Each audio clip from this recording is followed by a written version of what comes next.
மூத்த பத்திரிகையாளர் ரமேஷ் அவர்கள் இணைப்பில் இணைகிறார். வணக்கம் திரு ரமேஷ், இணைப்பில் இருந்தமைக்கு மிக்க நன்றி.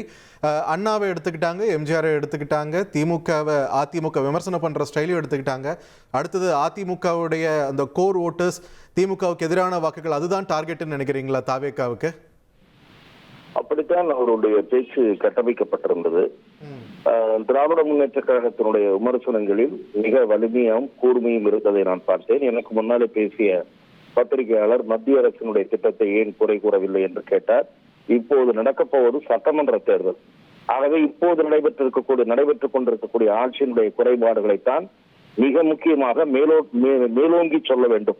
அந்த பணியை அவர் செம்மையாக செய்திருக்கிறார். சென்ற தேர்தல் நேரத்தில் கொடுத்த வாக்குறுதிகளை நிறைவேற்றினார்களா என்பதைத்தான் திரும்ப திரும்ப மக்கள் முன் எதிர்கட்சிகள் வைக்க வேண்டும். அந்த பணியை அவர் செய்திருக்கிறார்.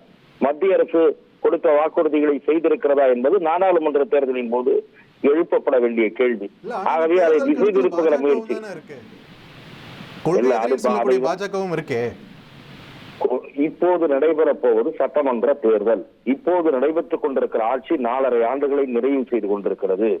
இந்த ஆட்சி மக்களுக்கு கொடுத்த வாக்குறுதிகளை நிறைவேற்றியதா? இதுதான் கேள்வி. அதே போல கொள்கை அரசியல் பேசிக் கொண்டிருக்கிற திமுக ஈவேர பாதையில் தான் செயல்படுகிறதா? தயவு செய்து அந்த பெரிய மனிதரின் பெயரை உங்கள் ஊழல் ஆட்சிக்கு பயன்படுத்தாதீர்கள் என்று அவர் கூறுகிறார். இதுல எந்த பிழையும் இல்லை. அதிமுகவினுடைய வாக்கு வங்கி அவர் அண்மை காலமாக தீவிரமாக குறிவைத்து தன்னுடைய பரப்புரையை வடிவமைத்து வருகிறார் என்பதற்கு இன்றைய கூட்டமும் ஒரு சான்று. அவர் சரியாகவே சுட்டிக்காட்டினார். அண்ணா, எம்ஜிஆர் ஆகியோருக்கெல்லாம் எந்த ஒரு கட்சியும் உரிமை கொண்டாட முடியாது. அவர்கள் நாட்டுக்கு பொதுவான தலைவர்கள். அவர்களை புகழ்ந்து அவர்கள் வழியில் நாங்கள் செயல்படுவோம் என்று ஒரு கட்சி சொன்னால் அதை மக்கள் ஏற்பார்கள், வரவேற்பார்கள் என்று அவர் கருதி அந்த மொழியை, அந்த முன்மொழியை அவர் முன்மொழியலாம். அதுல எந்த தவறும் இல்லை.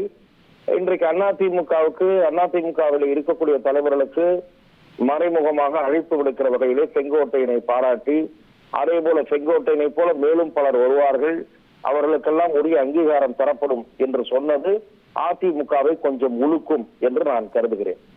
1,25,00,000 மனங்களை வென்ற தந்தி டிவி யூடியூப் சேனல். தவிர்க்க முடியாத தம்ப்நெயில்ஸ், கலக்கலான கான்டென்ட்ஸ். நீங்களும் இந்த குடும்பத்தில் இணைய இப்பவே சப்ஸ்கிரைப் பண்ணுங்க. அசுரபலம் கொண்ட எங்கள் டிஜிட்டல் கரங்களில் உங்கள் விளம்பரங்களை சேர்க்க வாட்ஸ்அப் பண்ணுங்க. 8939888378. Email advttanditv@dttv.in.